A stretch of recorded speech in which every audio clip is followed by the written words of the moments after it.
Good morning, everybody. Welcome back to the installment of Scott Selections here for Wednesday, March 31st. For you in today's play of the day, quick recap what happened yesterday. We ended up having a pretty mediocre day, really nothing special. Ended up splitting the two premium plays on the college basketball side.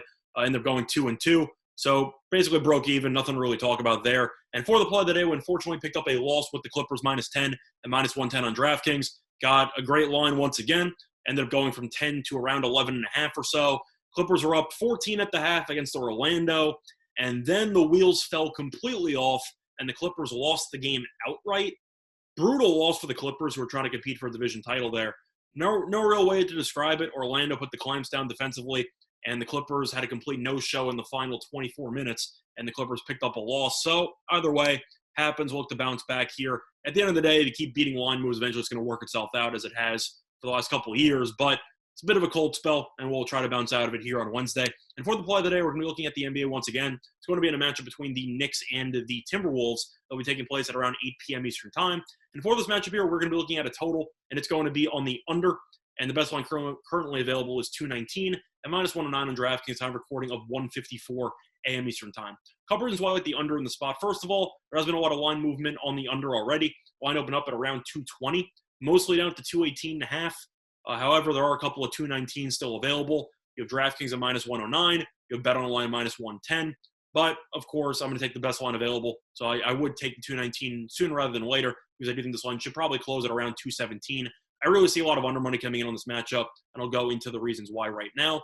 First of all, the Knicks, everyone knows with Thibodeau, have been a very, very low-scoring team, and they've been very good towards the under of the season. The Knicks are 29-18 to the under of the season, and they are also 16-8 to the under on the road. So this team's been an under-bettor's dream up to this point.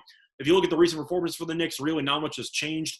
Each of New York's last 3 games have had less than 209 points. These games aren't even close. And you can set the totals extremely low. I know the Knicks total against the Heat, the last game was around 206. Game landed in the 180s. Really just never got close. And I do think you'll see a low-scoring game in this matchup once again.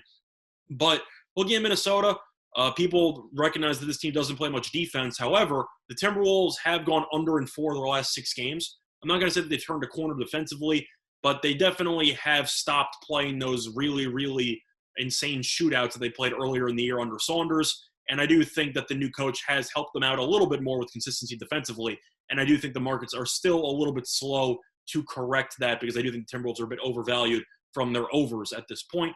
But looking at some other factors here, these teams actually did play once this season. Back about a month ago in late February, that game ended up landing at 202, finished 103-99. I think you'll see a pretty similar outcome here.